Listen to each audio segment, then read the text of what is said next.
Now let's examine an elimination reaction followed by the addition of a nucleophile to an aromatic ring. So we just finished examining the opposite order, nucleophilic addition followed by elimination. Now let's look at elimination first, followed by nucleophilic addition.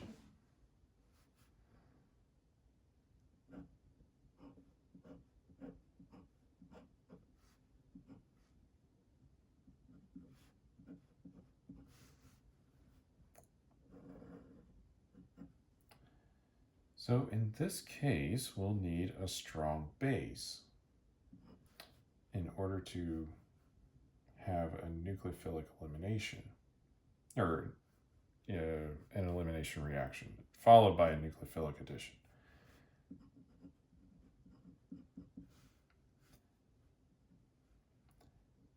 And this is going to take a little while. And it's going to have to be hot.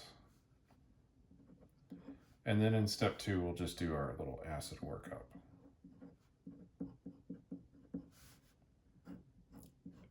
And if we do this, we can form phenol from chlorobenzene. Another method of doing this would be, another reaction similar. Same starting material, but we're going to use a different base so we get a different product out. We're going to make aniline.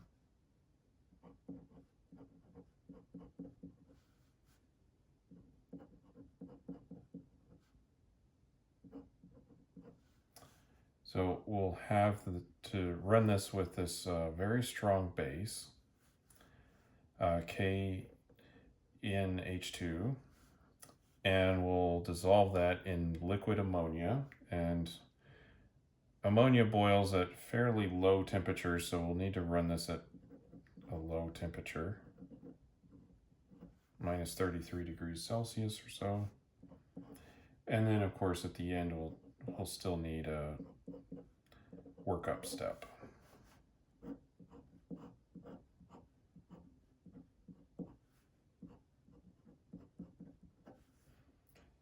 Now, both of these are requiring pretty extreme conditions.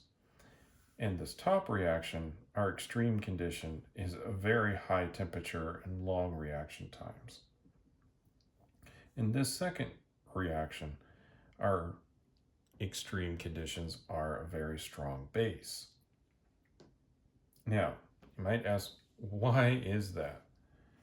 Well, we're attempting to do an elimination reaction on a 6-membered ring that already has pi bonds.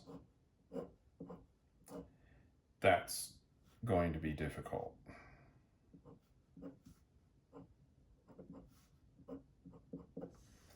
So here's our hydrogen, and we'll just go over the mechanism for this first reaction because the second one is pretty much the same.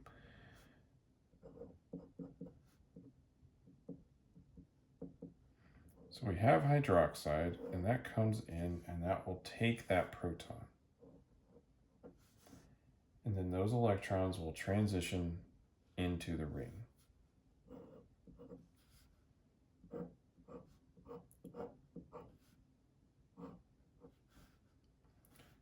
So now we have a pair of electrons and a negative charge right there. I did it again. I really need to put the bond there and there and there, the way that I'm drawing this mechanism.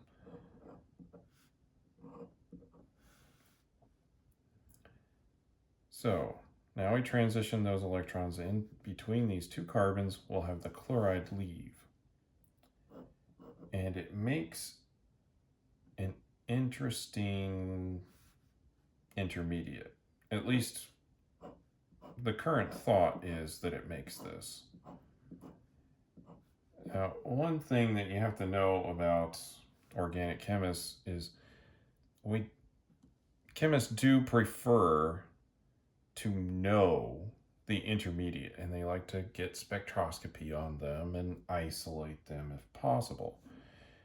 But this is very unstable, and we call this a benzyne, and the YNE is coming from this triple bond right here, and that is very unstable. It's terrible for stability.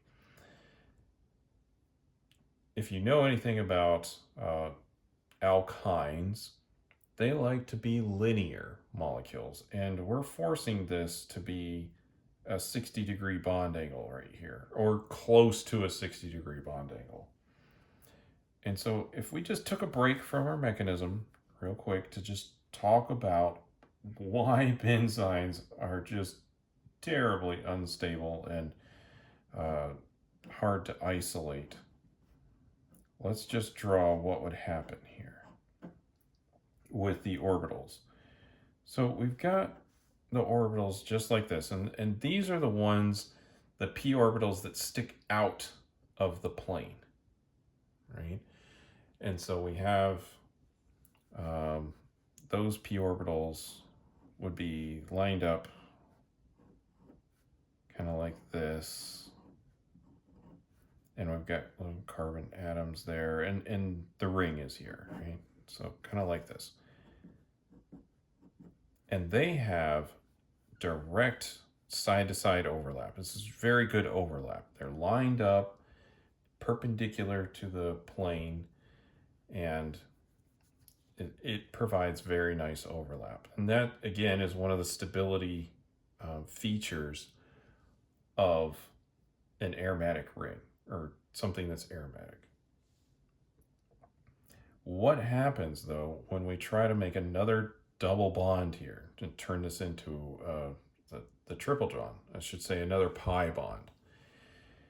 Well, there's only one other option for a p orbital. That would be the ones that were shaped like this. So we've got a p orbital sticking like this, and the other one is like that in the middle, and then of course this one, because the carbon atom is oriented in that direction, is going to be shaped like that. And you'll notice that these are not lining up quite the same as we have over here. These are kind of running into each other well, but right up here is very little overlap.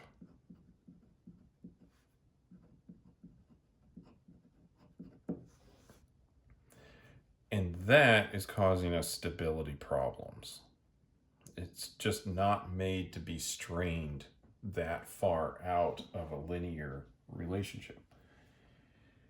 So these are quite reactive, and you should be able to understand that these first two steps are the rate determining. They're slow, they're hard to do. We're adding electrons on here, adding a charge to an already content aromatic ring, and then we're trying to force this into a very strained ring. So it's hard to get to this point. Once we get here, though, it is very reactive.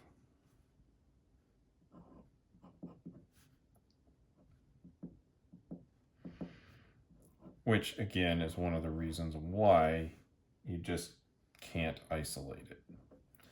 So we're going to have an attack by the hydroxide somewhere on the benzyne. Could be either location, since this is a symmetrical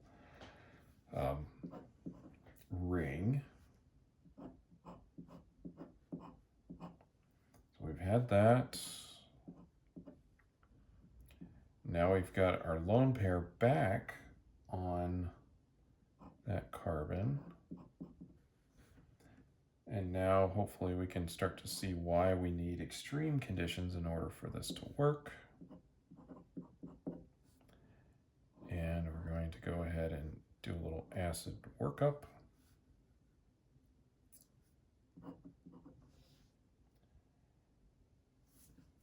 Well, we've got some water in the solution. We're not quite to the acid workup stage, I misspoke.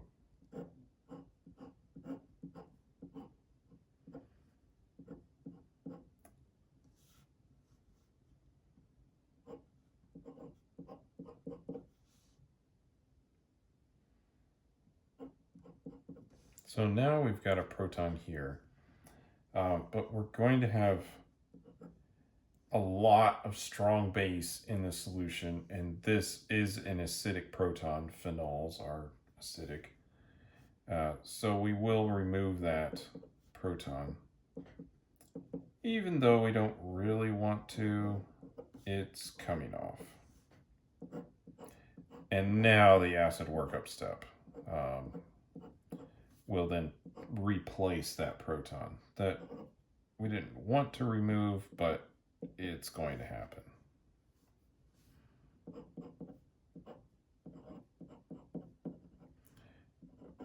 So since we're now in the acid workup step, I can use H3O+. Back here, since I had a lot of hydroxide, I had to use water to put the proton back on the benzene ring.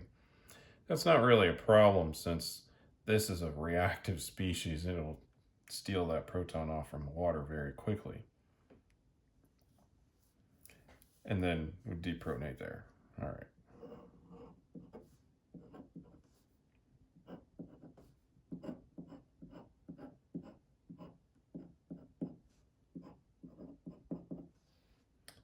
And there we have it.